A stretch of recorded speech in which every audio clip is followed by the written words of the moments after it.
et qu'il était dangereux pour moi de rester longtemps dans le veuvage, car un plan maléfique se tramait contre ma vie, mon ministère, ma famille et l'Église. Pour le quoi, peuple n'a problème ma godasso et continue kati, donc du coup il fallait que maman ça amende moi.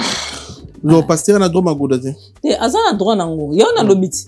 Et maman. Yango y pas l'obéza cher zanzo. Eh kasi zanzo to yango to. Soya boy a fraudé, aboya ça on a ne kobo. Ne kobo. Aboya sente. Yango Soka senta ki yango za. Kasi réponse on a zongi ici. Yango réponse kasi ngapi na pesi bino réponse na bien na boko kota na sijon na po eza problème ma goda. Donc maman goda nga na mutu mo waza na baswaf na e dans itanga te. Le Seigneur s'est servi d'Esther pour que mes enfants, après avoir perdu leur mère, ne perdent pas leur père. Pour que la compassion ait toujours un pasteur debout. Je l'aime profondément.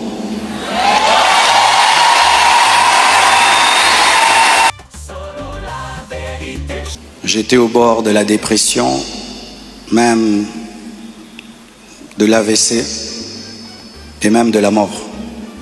Mais beaucoup ne s'en sont pas rendus compte, car je faisais l'effort de rester fort pour vous encourager et pour que l'Église ne devienne pas un lieu de deuil permanent. Surtout analyser, yenga zawana boy. Na temps oyazui. Parce que na ebi via ba pasteur ndenge zalaka. Donc ça que er moko boy tam so bazali déjà na ba problème na bango. Bazali na ba problème, moi so azali déjà. Je vois mal. Comme bazara bata lokuta bata ba demi vérité en lobate. Ezate moi so azwa qui est là maman blanche a koufi. Que certains aient été surpris ou même blessés par cette démarche qu'ils trouvent très rapide. Mais sachez que pour vous, c'est une année.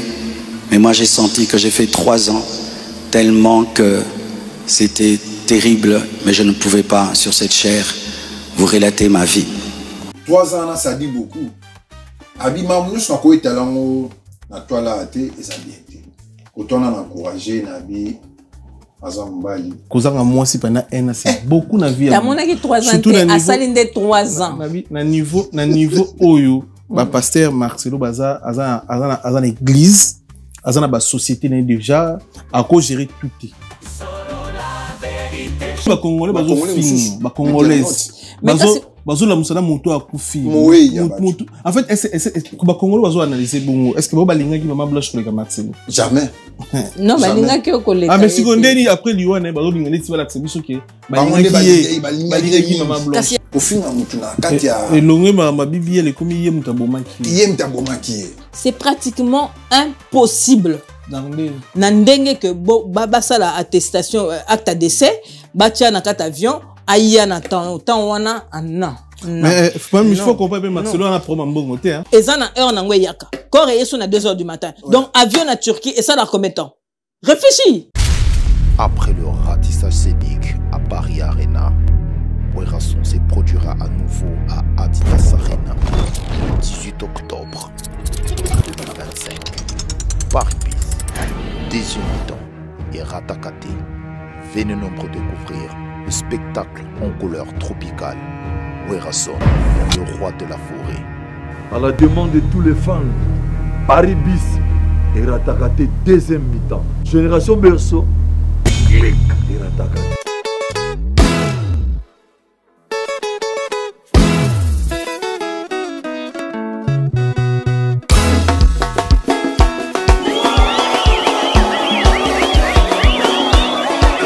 Bienvenue dans votre chaîne YouTube Sola Vérité Studio, chaîne YouTube Oyo et la Rabino Vérité en temps réel. C'est Sola Vérité, analyse et débat dans la chaîne YouTube Sola Vérité Studio.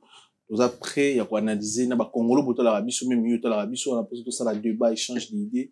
Vous hésitez, contactez Bisso, il y a tout ça la débat, Sola Vérité, analyse et débat dans la studio. Donc, tout ça n'a pas de Bisso, tout ça n'a pas de débat, et analyse, c'est marrant, tout ça n'a pas de toile, il y a mon kiliassé.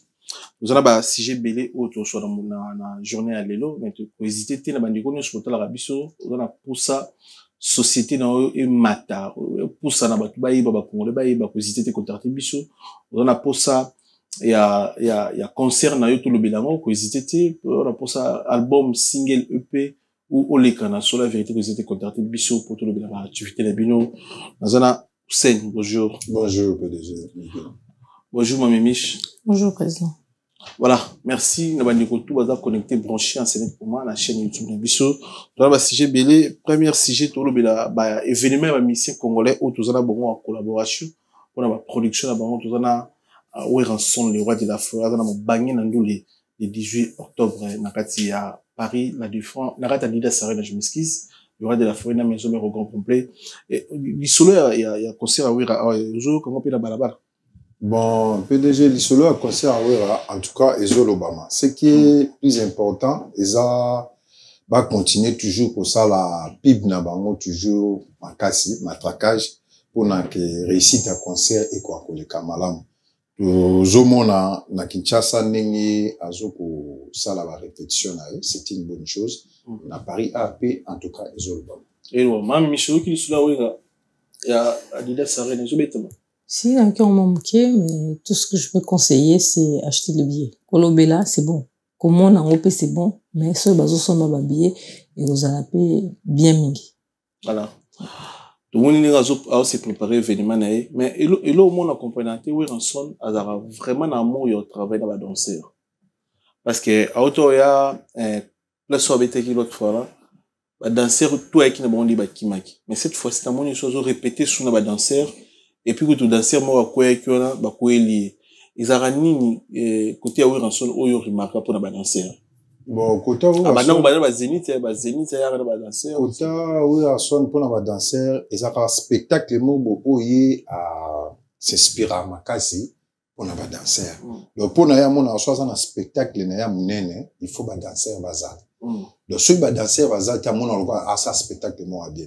Donc, côté où on a tout le PC, Longonia, et ça, vision na e oazalaka mais ils a pas si ya komona lobby na kosala biloko préparation bongo il y a incident ko kuta na ngoni ngona mais ils a risque il y a risque des métiers risque des métiers en tout cas président Werason et c'est cause ali phénomène ngama makanda to peshu toujours salutation courage et za musalo pona na musalo pona et ça toujours là-bas inconvénient en tout cas courage pour la musala. Mami Choko Baksani pour la préparation à Ranson à danser bakoeli et puis n'denga toujours comme ça ba spectacle ba concerné. Je veux rejoindre mon confrère pour dire Esan en fait Esan denga parce que Azam monte un spectacle. Alinga sozo ça le loko batu basala un waouh. Un waouh wana ezaka na oyemba te ezape na makambo ezala pembeni oyebakisami.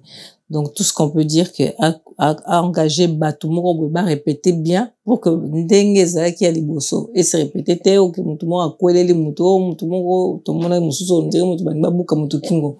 Donc ils a bon te soki pe amoni ke moyen te akoya ozo ba pe a koto baze belé ya. O akozo ne pe koto yo pone ça la pe soute ba wana so bakima. Bakima les sous baza ko ya makasi ko le ka ko voilà baze belé. Donc soit mon peke moyen ta tikne pe ba wana kaka ole akimaka susu misari so ba dossier na ba après comme main noire parce que ambassade de bon peut ça va visa donc à cause donné pe ba koto pas sen ko sekatenga so on a aucun ça voilà quoi.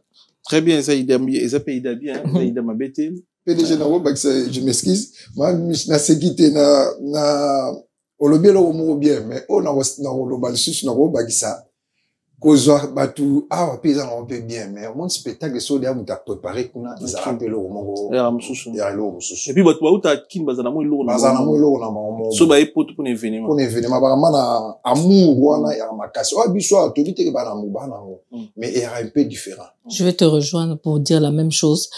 Tout le monde y fait à sali à danser zazara mon quoi c'est le spectacle. Ah non, il faut pas dire ça. Ou faire ba danseuse aka moko tout baloko ti bango. Tu me faire ça spectacle terre. Non spectacle attends kobina wana pe ça compte. Ya on a be kobina ka wana. C'est quelque chose. Je peux critique na batu pende balobeli pour animation parce que spectacle tout le monde y a la vie animation. Sur animation ça ndenge balobaga ça ma costaud au monde que ya mon qui vend ça eloko. Donc c'est ça maman Michi. Bon, tout ça peut na Kofi Olomide le 6 septembre na Bruxelles, tout ça la commentaire na EP n'habité première retour ya Koffi Olomide après plus de 10 ans d'absence dans la Europe. Abeti concert data chaki zaki annulé, Paris la Défense Arena annulé, Hippodrome na Suisse. Cette fois-ci tu es à Bruxelles. Tu peux si pression tout mbote au ballon de puissance net moment, tu peux si Dali da poudre la mbote, Morimo qui monté à Mala monté ma pembe, tu peux si mbote belé monté mama grâce, tu peux si mbote Eriki badi bantu baza bantu.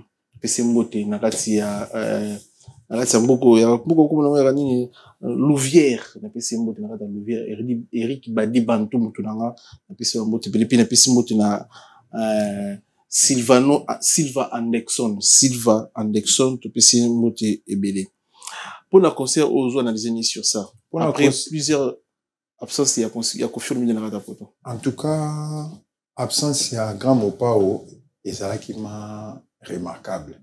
Aza muto a mesana ki na kozala toujours na scène, mais Grand Mopao ozwaki ma temps mulai ya kovanda.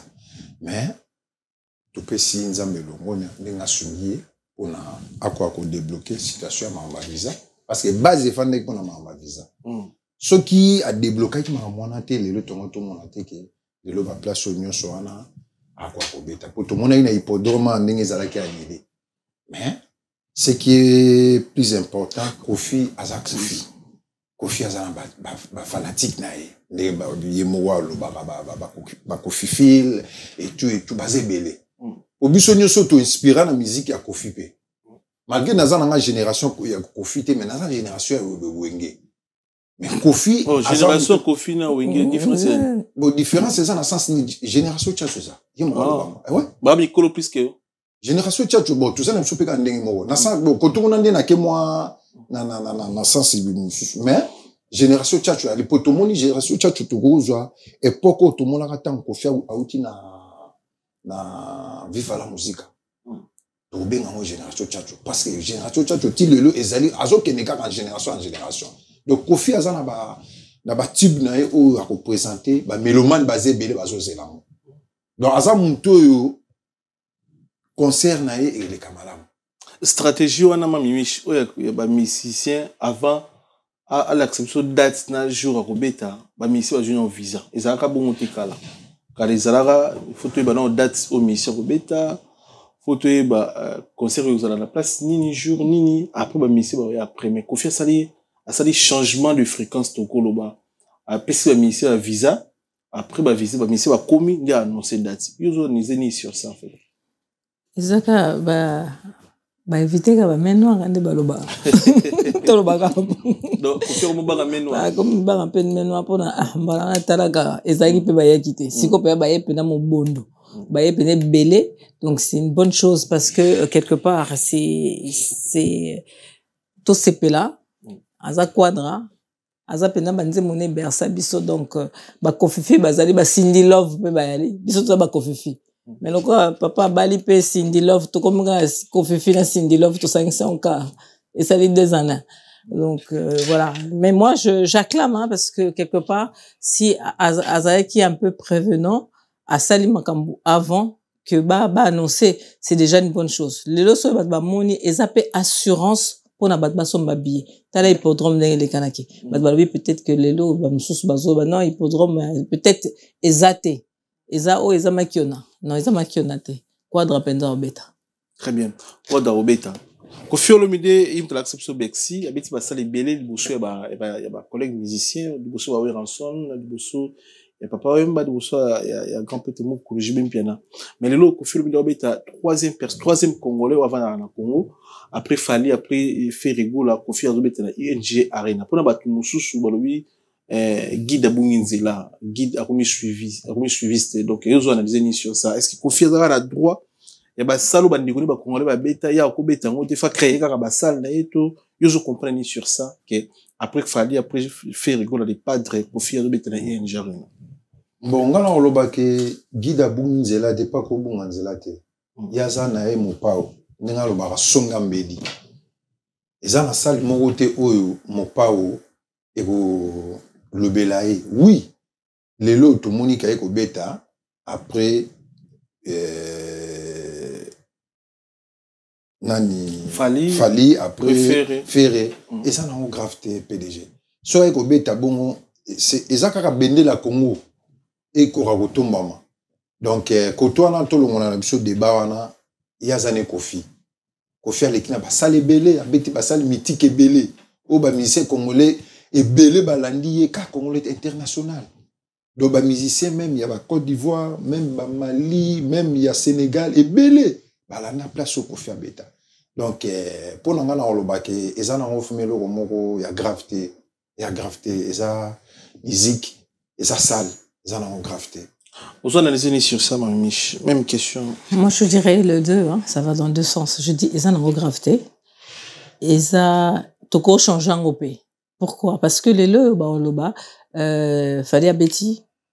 Babi qui fait pas Betty. C'est quoi, quadra Betty. Toko le babé, basal pe mythique, pe moussou, pe zangobile. Et ça va venir à il y a grave pour des années, hein. Donc, un mot plutôt innové un peu. Tu vois, on voit toujours la même chose. New Arena, Adidas Arena. On peut voir autre chose. Il y a des salles que les gens n'ont pas encore. Le quoi, vu la hippodrome. Hippodrome. Tu vois? Change un peu, même par rapport au pub. New Arena, Adidas Arena. Oh. Bon, on a su un appel ça pour le vue par rapport à UNG Arena, les Kofi Olomide Beta. En fait, on a un état d'esprit à Kofi Olomide, à tali simate, à tali que fali mutobete mutaliboso, à tali que fait rigola mutobete liboso, état d'esprit à tali business. Dans le cadre business, muto ça la business artiste ça la musique na former business à tali que salwana mutobete inga na kobeta muti. Donc, dans le cadre business, dans le cadre il y a esprit, à grand esprit, il y a robeta après bango. Eza to comparer bango te muto betaki liboso nde aza danger muto betaki balinda aza danger to comparer musique na public ko baroya ba ambiance et aux différents automatiquement parce que concert il y a fait rigola na concert a Fali eza des choses différentes public différent ba ambiance peut être différent ba artiste ba ndenge maroté to ko analyser les musiques qui jouent mais ba concert ba salle eza non prompte na betaki c'était l'autre fois ba musicien na biso to tika ozala na système ya mingi baza bloqué na mutu na bango salwana le roi faire abeti na obeta ngote nga funa créer salle na papa pour créer salle faut somba na lupango wana pour tout ça la salle na omoni donc tout le monde a esprit on a que non le roi na beti na salle à 10 000 places na obeta na salle à 5 000 places non tout le monde a esprit un artiste na biso na mutu tout ça la musique pour nous servir ba fanatique ba mourir bonne musique tout ça la musique pour nous prouver ba saleté tout ça musique et surtout pour nous prouver ba saleté et donc on a ils ont fait chité artiste congolais ebeli donc Kofi Olomide Beta na format à 15 000 bongo na ING Arena et l'obité que ceux qui salmoko na Paris awa ba PC ils en a 10 000 aboyo ko beta on a tout ça sous business et musique on a aussi musique pour prouver mon kilo alors musique pour prouver mon kilo on a n'habité ceux qui ezala rara papa musique pour prouver mon kilo PDG ni ezala suite lelo oito le bango bien musique et business. Ceux qui osent en maïle, osent la business. Ceux qui osent en maïle, ils osent en dos. Mon Kofi, aza maïle. Kofi aza maïle. Aza maïle. Pour ceux qui maïle était à Kokoboy, a maïle. Atali yazo sa la business. Yazo a côte sambon. Ya a côte sambon. On est à business na ya a côte sambon. Pour tout le monde na ba kamabasal ni on lobby PDG. Ba Zénith, ba beta Zénith. Batali bosso batabulay batebele tu es comme ba Kofi baye batebele donc ça la mutu ezala raté donc yo mutu so bi tenga na ko créer salle na ngande maman Michel to lo bawa ezala ngo bien vraiment te ezala ngo bien te donc yo betaka nde musique na onde donc lo ba no betande binande zomona betande donc ceux qui oyebi ke salle oui to innovation que vous en avez maman Michel Osenga que Adidas té mais mutu yo mo yeba gete na sa business na sa business ça les a na ya fulani te ou bien ça les a ya maman Mimiche ou bien ça les a Miguel ou bien ça les a ya ndala té ça les a nango sale mais yo ne bimisa capacité na yo o eza ke batu ne ba sombi ba billet ba ye koyoka et loko nini yo okotsa na to ina ba très bien. Donc, tu affronter la salle, la mission congolais, tu bétender dans la salle, na poto. Tout le monde a artiste belé, ma mimiche, a sali 1 an à se produire na poto, parce qu'il y a la salle, moi, mounine. Oui, l'équipe de la salle, nous sommes dans la vie. Tu as un artiste mingi, le bazar bloqué, par contre, tu bétender dans la salle à 5000, on est à remettre dans la salle à 1000 t na poto. Donc, mais, il aurait été bizarre, pas ma mission à Botami, à Kolia, à Gims, à Dadju, et la salle a calculé la saleté. Gims a oublié dans la salle, il y a 40 000 places, mais après 2 semaines, il y a dans la salle à 10 000.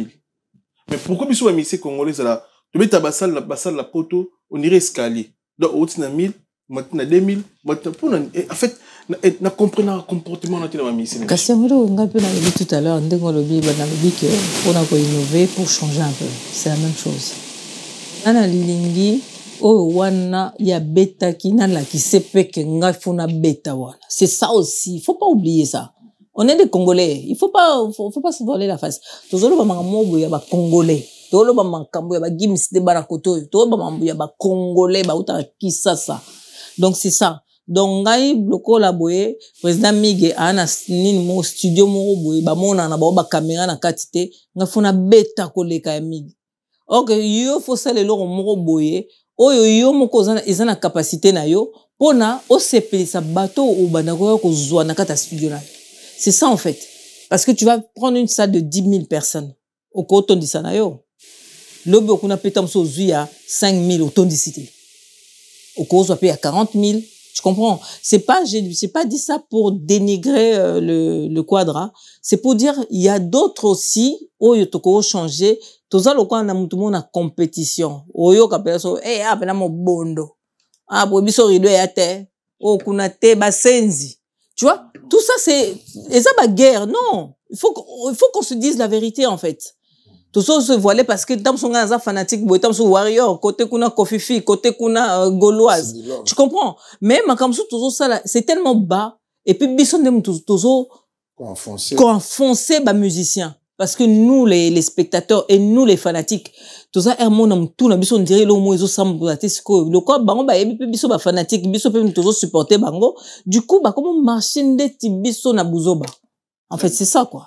Très bien, tout ça, deuxième session, je parle en musique, musique, parce que tu as une droit au Bélango, tu as travaillé avec artiste congolais, on a, au Bana, événement miné, na poto, mais c'est venu, tu as le roi de la forêt, on a mon artiste musicien congolais. Avant d'anakin, on a collaboré pour un événement. Il y a Didas Arena, où vous allez belé, puis Kofi Olomide, les jeunes vivants. Puis moi, on a son excellence, c'est l'ambassadeur Gims, où on a 3 dates, à Paris, la Défense Arena. Analyse, nous allons pour un événement, mon nez, où Gims a préparé pour le 19, le 20, le 21 décembre. Pour la Gims, Azamut Oyo, a préparé le qu'on a. Gims a préparé le qu'on a soulevé pour mon bien. Gims a probé ta salle même il y a 40 000. Mais pour probé ta salle il y a 10 000 et le bel absolument rien du tout. Azan à l'aise. Ceux qui bisopé ba ndekona bisopé ba zo ta Congo, ba musicien ba continue image na idéologie na Isabia. En fait ba Gims a ça la de fina mototé à ba salle. C'est ça en fait. Et là on a compris ba musicien Congo ba ça na monde ba de filles.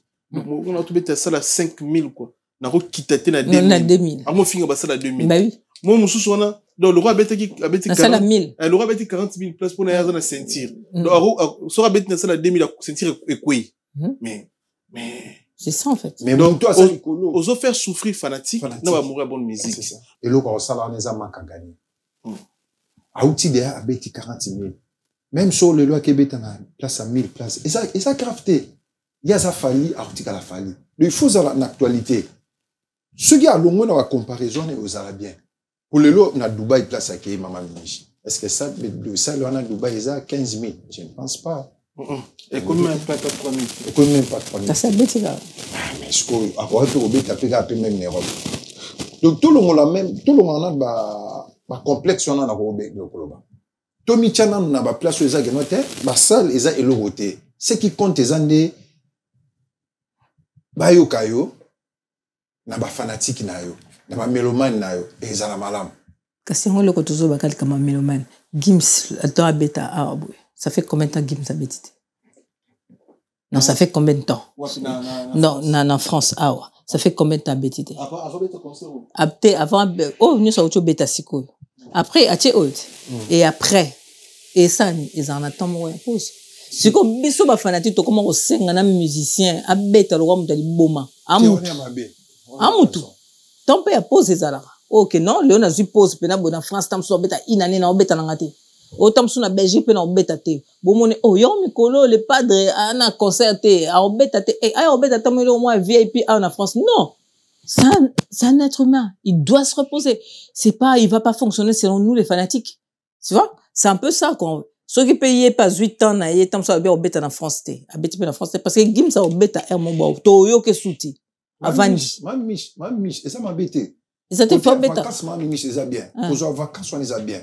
Mais ce qui est plus important, c'est que non, dans le concept, peut na analyse, tout ça, là.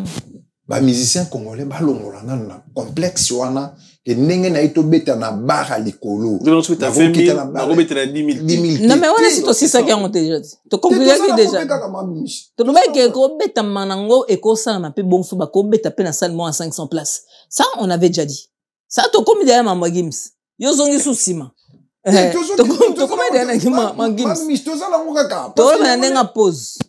Tu comprends? Nandenga pose que à cause un peu pose parce que Gims en fait ça c'est moi ça n'engage que moi. Naba musicien congolais. Ndenga congolais. Mutu mota za voix tato. A bête, a nyama za monstre. Mutu mota za ngongone. Na voix to ko compagnie na. Na vérité. Tika. Na Azate. Voix tato. Question comment dirais-je il y a thème voix na. Il y a bobima. Et ça na ba biso ba bima na te me baza. Te mais ce que to ba bima te biso to ko ba bima te to yebi bango te bongo yo to tanga bango. Na ba bima mama micho na raison. To tanga ba to yebi te. Na ba bima aux en raison. Oui. Azama la voix. Et puis ayebi musique. Ayebi musique ko. Koto na moko cité ayebi ma musique ayebi que non koto na ke opéra beta boa biso abina on sala une année à concert oyo attend sur 2 ans pe mina c'est pas que eko changer nga mimishi na linga Gims te pourquoi biso ce que to linga ke ba on ba beta pour na opéra de ba mélomane non so za muta faire o tika muta faire ta betité so za muta fale o tika muta fale so za muta quadre o tika muta quadre fanatique ba rappeler ba ta sentiment maman te mata sentiment mais banze muzaliti faut beta yo ba ça on a désordre. Très bien. Voilà, voilà ça qui m'a beaucoup détaillé musique. Pasteur Marcelo a auto-présenté biso mère, madame. Comment mère zana? Esther. Ah, maman Esther. Maman Esther, tu peux essayer de se bolanda biso a présenter Bexis na bandiko nyonso betsanki maki libaku. Alors vous remarquez la présence de quelqu'un à côté de moi.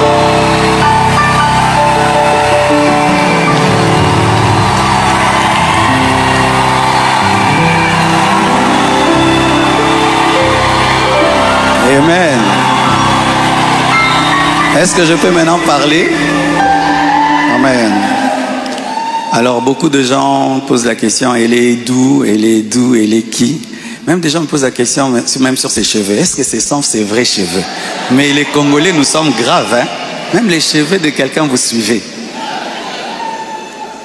Elle est malienne, elle a aussi des origines libanaises, donc c'est un mélange comme moi aussi.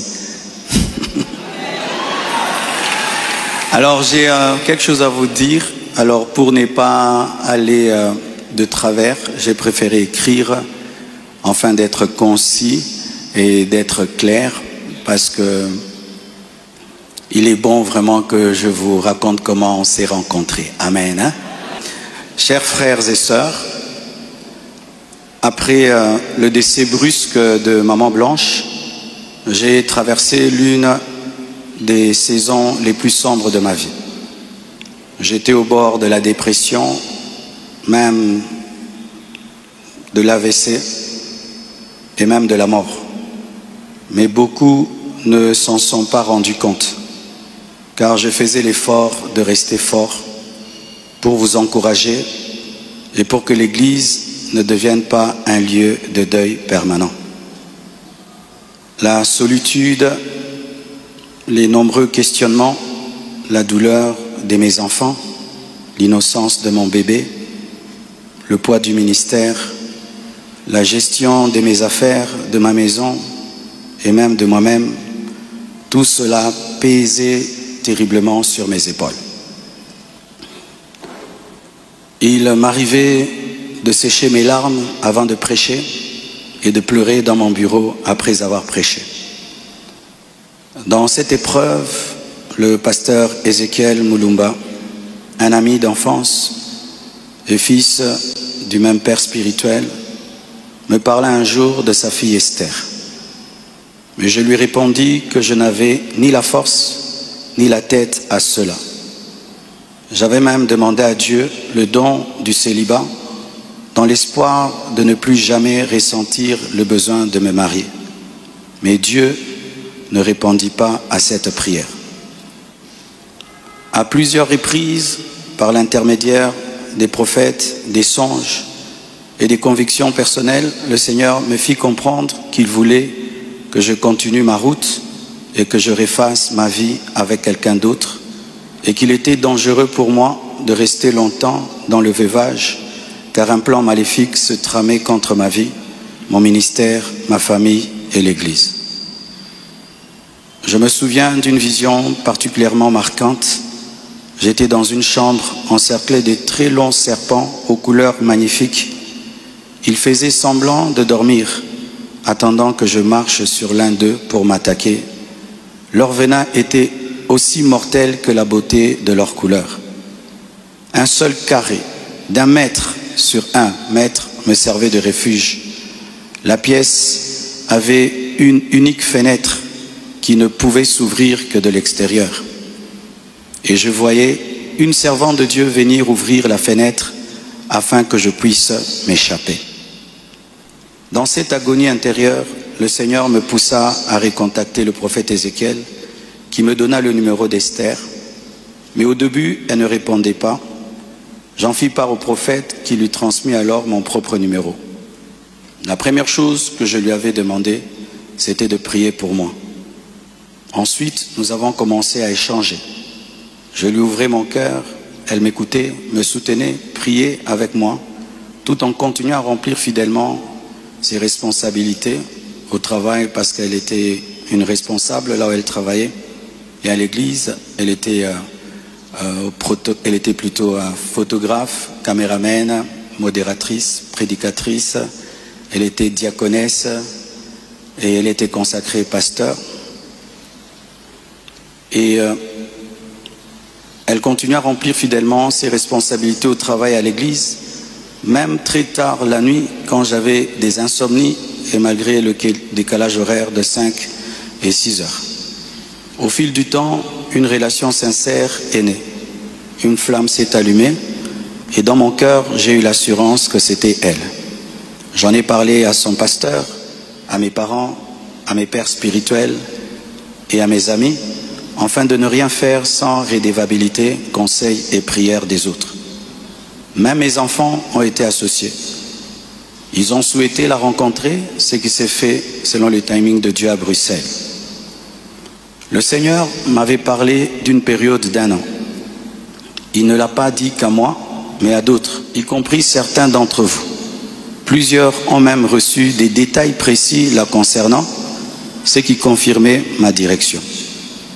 C'est pourquoi le mariage a été célébré le mercredi 23 juillet en Belgique. J'aurais aimé qu'il ait lieu à Kinshasa, mais cela aurait été trop coûteux et compliqué à organiser. Je comprends que certains aient été surpris ou même blessés par cette démarche qu'ils trouvent très rapide, mais sachez que pour vous c'est une année. Mais moi, j'ai senti que j'ai fait 3 ans, tellement que c'était terrible, mais je ne pouvais pas, sur cette chair, vous relater ma vie. Si cela vous a offensé, je vous présente mes excuses les plus sincères, mais sachez ceci. Le Seigneur s'est servi d'Esther pour que mes enfants, après avoir perdu leur mère, ne perdent pas leur père. Pour que la compassion ait toujours un pasteur debout. Je l'aime profondément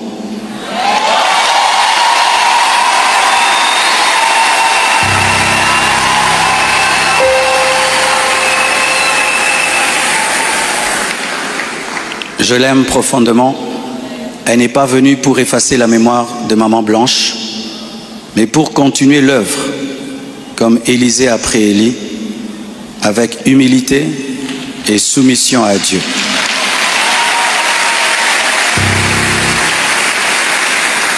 Priez pour elle, elle est étrangère, c'est sa première fois d'être au Congo. Elle a eu le baptême de 4 heures du temps d'embouteillage. Et aujourd'hui, Dieu a fait grâce, il fait froid. Je lui ai dit, tu sens le froid quand même? Elle a dit, mais c'est climatisé. Je dis, non, c'est le vent. Priez pour elle, portez-la dans vos cœurs, comme vous m'avez toujours porté dans les vôtres. Demeurez en paix et continuez à prier pour nous, pour toutes ces certaines choses que vous entendez. Je vais clarifier ça progressivement avec le temps de Dieu, dans l'amour, dans le pardon et dans la sagesse sans rancune. Et merci de tout cœur et que Dieu vous bénisse abondamment.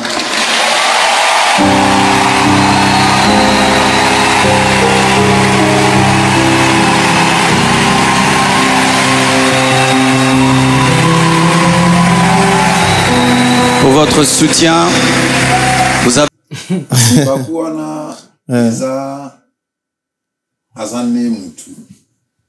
Azane mutu. Etant que nous sommes ensemble, les a bien asepeli, ya wo. Singa biskiz bon, izamala. Bon, biso ba Congolais fauteuil ba elo mo bo. Ya za mo sala nzambe. Moni yemo lobi yango bien. Bino bo moni yango une année, mais nga pa na ngeza 3 ans. 3 ans ça dit beaucoup. Abi mamu so ko etalango na toile até et ça bien été. Quand on a encouragé Nabi Azambali, tu sais dans la vie PDG Maman Mimiche, ils ont bleu monsieur au les canons parce que sur la tempête mon aux arcailles on a été au salaire plérégec et pas battu yo mo mis cette terre silence na yo mutu ça là qui pose la solution. Donc il y a tout le monde silence na e peine ndenge pas que ko ça la likambona ya mariage. En tout cas, pour l'Angana, bravo, c'est une bonne chose. Ezaki pembeni pour bala pona yo. Pona yo zo analyser ni bali ezaki prêt à kobala ne makufa ka sali ena na sema bele que son nom repose un peu Maman Blanche. Pona yo mariage na ye ezaki c'est normal la bala ou il faut que zo susu tamingi pour la libala. PDG c'est normal. Avant zo tamingi. Oui, ça cher. Yanzoto. Avant zo tamingi. Même que yo lobi ba Congolais ba analyser le roi yo te mingi ba fingiye ba bengi na ndoki mais yo iloni idée to makanisi za du fur na ba mama na biso ba Congolais mususu to ba Congolais mususu bon o nga na yeb sa ba mama ba Congolais mususu to longa na sentiment to kotaka na ba émotion mingi te. Le fait qu'à kokota na émotion yango toujours bomape ba mama bébé. OK. Donc bazaï de émotion. Émotion les gars trop. Que non, fala zo temps. Na go zo temps. Bébé ko ko. OK. Na go zo temps bébé ko. Mais pas tant quoi kaka ba les mêmes maman ba ko yako lobelaye ba sije ba toile ko ezala mingi na ba internaute na biso pour pasteur.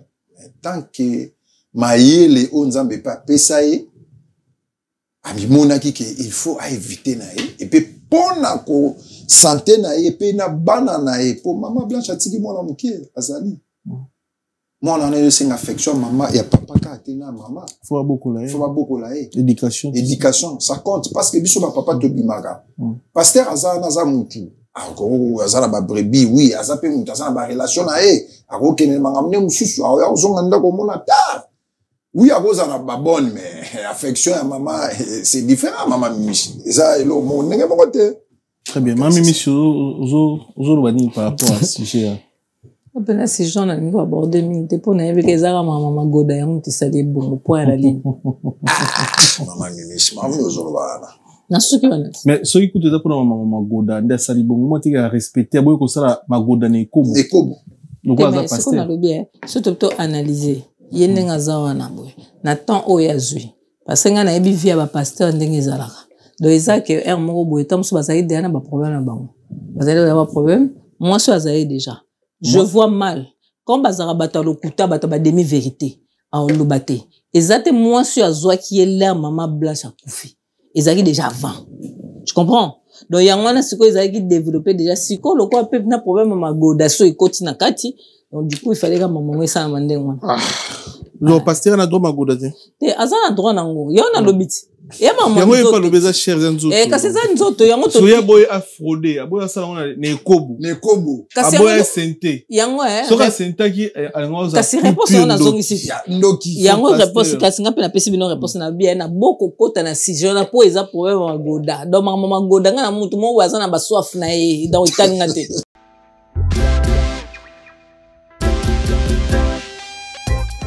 Service spécial covoiturage, Paris-Bruxelles-Paris. Voyagez confortablement de Paris à Bruxelles et vice-versa de Bruxelles à Paris dans de meilleures conditions. Jimmy Chimanga, porte de la Chapelle. Contactez le service covoiturage Jimmy Chimanga, Paris, porte de la Chapelle. Composez vite. Le plus 33 7 87 76 95 65.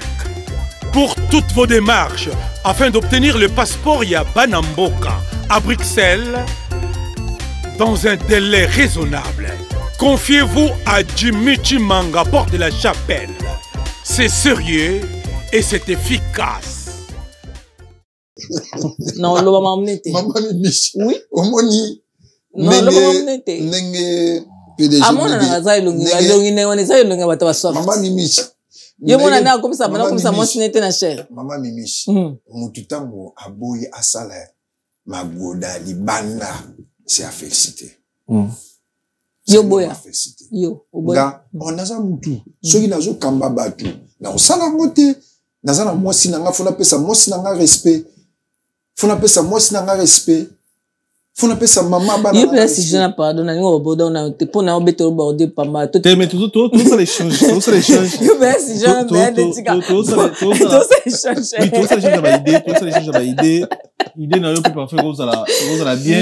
Il y a non mais sincèrement papa. Donc na ningi ya réalité. Ngana lo baté pour na mona mobali.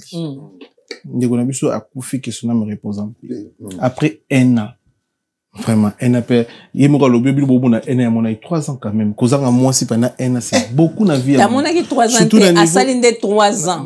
Na niveau oyo, ba pasteur Marcelo Baza, azan église, azan ba société déjà, à quoi gérer tout est. Na biso mibali et comme on a moment chose na ba activité belo na ba société na mbongo faut mutu moi zalana azo gérer makambo susu et surtout ça pena mutu a confiance parce que au PC ba engagement est trop cher pour la vie c'est ça bon si on est tiboui madame t'es maman yo elonga tato pena ko pesa moi so ba responsabilité maman mbongo moi so agirant pour maman tout ça gentiko tout ça moi balier point do bali rapport magoda sinon mais so ba bali vanda via nani ngapela ko border mimi mais to solo là Marcelo soyi naoki ipaki kaza muluba pasteur Marcelo muluba déjà to chasko baluba gande ba to chasko baluba na Congo to mona pena na matanga muluba kufeli mwasi na muluba baki kokunda na retour ba pesele kina mosi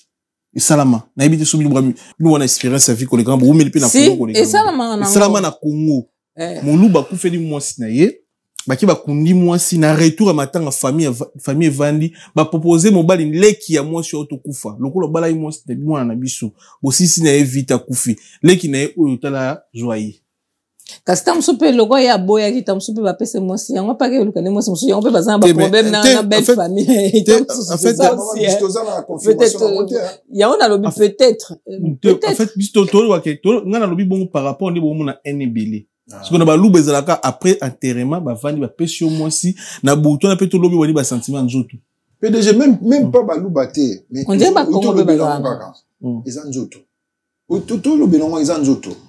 Et tant que Moussala Nzambe nous tout le banwa azana ba société à part ecclésia engagement disons akoko lingate que non à s'accrocher na biloko na nyonso yemo akokate il faut ça na partenaire mo boy azape menaye Et ça, normalement, Mimichi. Oh, mais ngana lobby te que ça anormal. J'étais la première à dire, il faut pas incriminer, bomailler, parce que j'étais la première à le dire. D'accord? Moi, je suis tout à fait d'accord. C'est après, avec beaucoup de recul, tu vois, il y a trop de... Et puis, mon pasteur Pazara Mutamatala était pas pasteur Marcelo. Tika pe biso topé ma pété, papa. Non, basé belé. Par rapport à Matalana. C'est qu'on a dit, bon, ok, d'accord. Toi, qu'est-ce qu'on a dit, qu'on a église. Et ça, pour ça. Pour tout ça, à présenter moi, bah, présenter-moi cette église. Présenter-moi cette église. C'est quoi, abana, otanga, on est zagué. Pour attendre, à présenter moi cette église. Mais avant de présenter moi, c'est attendre, à ça, quoi, moi, discours, mon gars. On a des organisations, on a beaucoup de organisations, l'église, tu évites pourquoi. Bon, on a problème dans la Michi. Bateau, nous sommes au pasteur Marcelo. Bon, ça, les sous, hein. Les sous, mani, pas ça, mon tout cas, d'études. Quoi, ni pas, c'est machin, bah, pasteur, dessin. Yo, qui m'a ramené à toi, le point. Toi, comment famille? Répétez. Réseaux sociaux, nande to ça la YouTube, to comme famille. Donc yo représenter biso makam, biso peut to développer ngo. Toi, si ko to so analyser, est-ce que biso za famille Marcelo? Nde to so analyser. Est-ce que on a le droit? On a le droit. Nandenge ya ko finga. Mais muta finga, est-ce qu'on a finga? Non, ebele. To yi ba congolais ba zo finga, ba congolaise. Bazo la musana moto a kufi. En fait, est-ce que ba congolais bazo analyser bongo? Est-ce que ba linga ki mama blanche koleka Marcelo? Jamais. Non, bah, linga ki okoleka. Ah, mais si on dit après Lione, bazo linga leti ba la tsebiso ke. Ba linga ki mama blanche. Kasi yango na te, problème eza siko yango na réseaux sociaux ndenge makambo ndenge komi. Biso lelo yo, ou analyser, nga quand je fais les émissions, je évite les polémiques, ok? Ba polémique on eza bisoté. Mais ye o ya sali. Mutu na mutu, sans kofinga, on donne le droit à tout le monde. Le problème avec le Congolais, on n'a pas droit à un débat. Parce que yo moniango eza juste, il faut ngapena ndima oyo lobi. Non. Un débat, tu dis ton avis, moi je dis mon avis, et puis basta on s'arrête là. Ce qui yo avis na ngayo sepe na ngote, et comme mamba ofinga. Non. Je peux ne pas accepter. Je dis, ok, d'accord, il a bien fait, mais sauf que moi, il y a des choses où moi j'aime pas. C'est tout. Toi, tu peux dire, ok, moi j'aime, c'est tout. On se sépare là. Mais biso est à la raté, hein. Débat à la raté. Est-ce que je suis mon Congolais c'est débat? Non, on a la raison, mais le Congolais ça la débat maté. Tout ça qu'on a wana pona kofinga koloba n'importe. Tout le monde est maman akufakia. Bele baloba kia maman. Maman tant maman blanche akufakia. Ah ça va bien tout ça. Mais les lots bango bakoum ba donner des leçons. Alors que c'est pas bon. Kofinga mutuna katia. Et longue ma bibi elle est comme yem tabomaki. Yem tabomaki. En tout cas, acte de décès comme ça. Mais na lobby papa attends malembe. Tokena to lo bape makamuloko les gens intelligents. Réfléchissons un peu. La femme meurt loko babi lelo akufi. Na butu to moniye na aéroport Anjili. Non mais attends, les gens qui réfléchissent, mais comme ça peut to sala, on peut to réfléchir raté ba passer bo aider biso pays. Vidéo non, vidéo oyo azongi na Kinshasa corps na ye, ezongi na Kinshasa na butu so kizaki ba 2h ou 3h du matin. Et maman blanche. Non, mais tanga bien, tanga temps oyo akufaki. Elle est morte. Parce que il fallait que nous pas y a assistante. Le jour où elle est morte, na jour où elle est na Kinshasa, autant na Kachiwana. Na jour coré bien. Na jour coré. Aye na Kinshasa coré. Azongi na mobile night. Coré. C'est pratiquement impossible. Nandenge que baba sala attestation acte de décès, batia na kat avion, aïe na temps wana non. Mais il faut qu'on parle Marcelo na problème bon côté hein. Papa non. Non, administration na Turquie à quoi rapide. Non, comparer batik na bisoté. Mais comparer batik na bisoté. Mami kuna mona na biteto na Saint-Denis boye. Elle était faut que ville. Non, na lobby. Les loyaux, ngana signature t'es signé quand même. Na kufi sikoyo. C'est un pays islamique ba kufi lelo ba kundo lobby. Et les actes de temps de ça le papier et bon comme c'est bon avion au outil Turquie et qu'on l'envoie air ni peut comme à 2h du matin. Na kisa c'est qui t'a air wana maman Michi. Soko bo sanité na kisa ça non, qu'on se comprenne s'il te plaît, qu'on fasse pas des débats à la con. S'il te plaît, toza batamayele. Toza lo makama batamayele. OK, d'accord.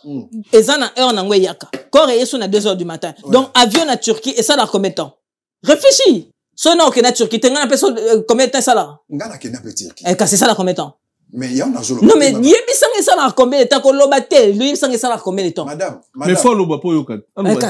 Madame, tozo loba awa pour nali kambu, nuyolobi pour tout ce. Nazo 5 temps.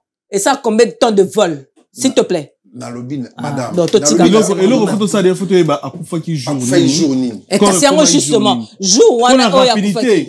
So on a problème mbongo té. C'est un problème té. C'est facile ma mimiche. on a miniature bo mona ke mama loba eza sens. France bazala ba démarche belé so monta kufi emso na Turquie. Administration ya Turquie na biso ndenge moti. Na Congo pesa ndenge moti. Na lobe na ebi muta kufi lelo sikoka ba tie na mort. Il faut arrêter. Non, mais il faut arrêter. Bâtir les lots, mais c'est quoi, na bien. Pour la unité, maman Mimi, pour la unité, n'enge madame Akufaki, sur l'administration, et Turc. Madame Néan.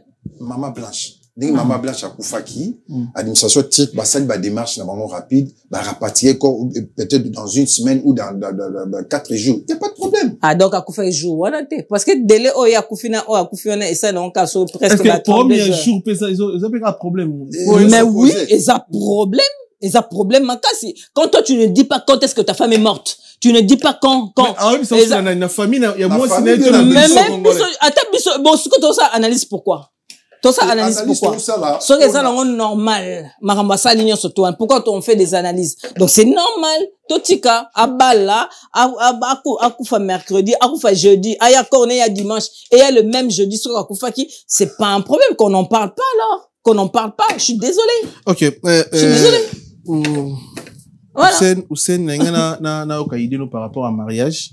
Arsot, mon se photo à mariage, s'il vous plaît. Totalement mariage, il y a pasteur Marcelo, ana mbongo belé, ana ba fortune belé. Mais mariage, tout le monde a moi quelques pasteurs. Tout le monde mon qu'il était.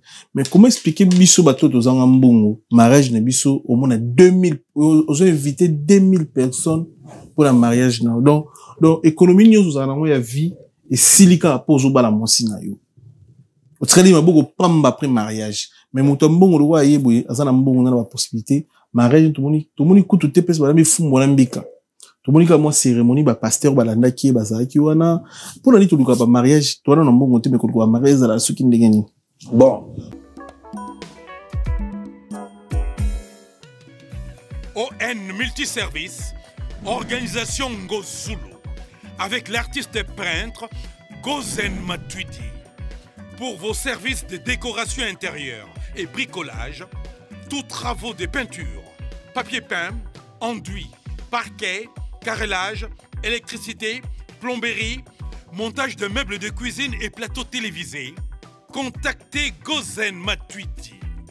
Service designer, tableau de peinture, portrait, création de logotypes personnalisés, service sérigraphie et autres. Un seul contact. Les 07 58 58 10 72. Le travail professionnel dans le strict respect des règles de l'art. Avec l'artiste peintre Gozen Matuidi, le pro.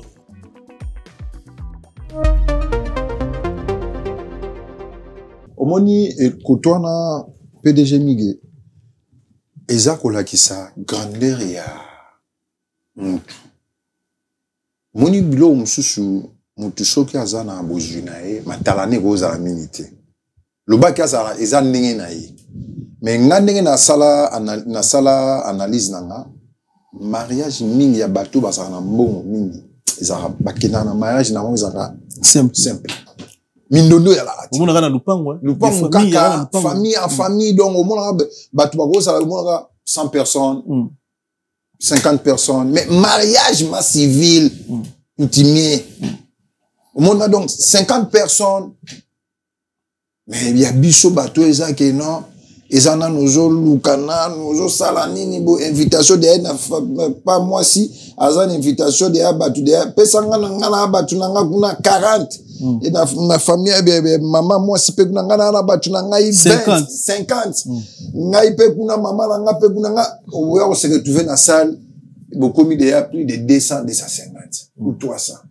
Batu ba olia même 1000 batu ba olia ernini on laisse 1000 personnes o zwango wapi eza leçon pour na biso oyo tozomona tomizwaka mayele libala eza koprouver mutu te eza sala les choix bien sala choix ya bien moi ça malamu abato te papa hein. Après mariage la vie continue très bien donc comme la vie continue on ne peut pas les faire des choses que pour plaire les gens tout ça les locaux ça qui n'ont ndenge to sisi mariage na biso tout ça na chicon na biso ou tout ça va départ les sous vie parce que tant mariage et si bouquet départ à vie mon mariage au bandi et ça qui était que tant aussi si mariage et comme ba nyongo moi ça défait ki nyongo na musala oh tout le monde a poto à tous alliés hein PDG mutu mususu oyo ke ndima adefa 40 000 euros na banque 50 000 euros na banque 60 000 euros na banque pour un mariage car après une année 2 ans mariage mais entre deux comme piriger nyongo 50 000 euros et comme les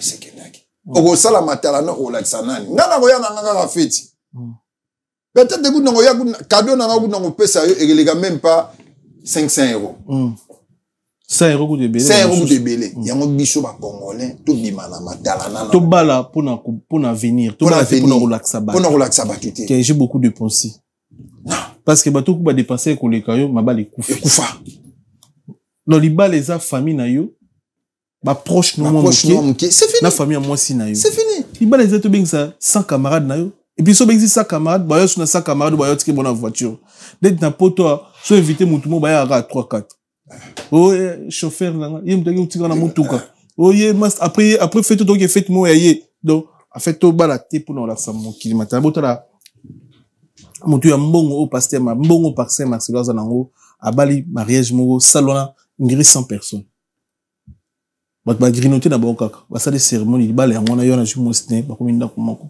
carré donc même bandi on biso ba si botal botika ba bala ba pression on fait hélicoptère mami chokolo bani pour mama bala ya matalana surtout pour na bana biso c'est pas bon et parce que Marcelo je peux dire peut-être parce que il y a où t'as des gens bala mususu et il s'est dit peut-être que là ça l'a manqué ce qu'on a vu de vitesse caméra tout le monde il banatali bomba barambo basali yamene c'est pas parce que mutana mbongo des fois ça la mariage na bango ezara simple non ba tout pe o ba na mbongo tout monde apena ba prince bo mariage obi waouh ça c'est quoi ça et ça non et zande siko que bateau yo ya classe moyenne batunde photo lo bilande bangwana wana no mbongo belete donc en fait encore si c'est économie non te pour la mariage voilà c'est ça que je voulais dire donc ozana mbongo na yo moko boye okoko ke no defa 60 000 te pour nous ça mariage ça pas de sens parce que demain il y a une vie surtout biso ba maman na lo bango toujours ba maman o ya poto to comment ko vivre si ko les moi na zo bala yo telemisi tous les musiques o yo yebi na vie na bandoki na kati na banga na kati to ebake ba tout inviter na fête to na bango même esprit invité ko ngana ko inviter na fête na ngame wena na damo za ndokipe azo envoûter na soirée envoûter biso après yo to mona ba divorce après mariage ni bato ba tubana ba kabwana après 6 mois bato ni bo inviter na fête budo bo sali mariage moko boye donc ti congolais a commis si prédot mariage coutumier fête bon fiançailles écoute donc ti congolais to commis si fiançailles to commis si fiançailles ba yeko pesa mutu bag bo somi pe masanga bo vandi mais bo lati pe uniforme et puis ba fille ba commencer na fiançailles faut fiançailles nga nanu na zona ozemi fiançailles bo komi au divorce célibat ekoi na fiançailles donc y on habite congolais ti a commis si fiançailles prédot mariage ouais to sepe mais on a siko ozomona batu moko ba soki déjà bat ba koti bongo ba dépasser déjà 20 000 30 000 siko po ba comme na mariage ba commencer à tamsu ba 3 ans na 3 ans on a siko il y a beaucoup de choses qui vont se passer yo ka kabwani tu comprends parce que quelque part mais pourquoi vous ça nyo surtout kambara mon côté pourquoi pas c'est ça donc et puis mingi zo ta pas na biso ba parents ozolinga ba honorer ngape na bali si ba ye ba kenga na bali si mwana nga bali nga na bali saka Cédibé ko biso na famille so Cédibé ya te ba na nga so ba kenda on komi na ba famille nyonso biso to balaka te biso na famille so ezate pa te biso na famille so ezate. Voilà, ezaki sur la vérité, analyse du débat, tout ça, au photo ça là, reste sujet, tout le bilan peut être lobby chaque jour, vous mettez ça en analyse débat sur la vérité, à part fauteuil jaune, à part 10 mois toré mamimiche, à part zone bleue avec deux filles, donc tout ça peut, sur la vérité, analyse et débat, merci, Aristote Mbonda, merci, Namani Wotouata de Bissot. Et puis, quand hésiter sur le barabien, contacter Bissot, soit même à représenter, soit nous avons sur scène pas représenter. Ça dépend pas jour. Mais chaque jour, nous en avons Maëlle. Merci. Solo la vérité chante enfant, toute la foule suit son essor.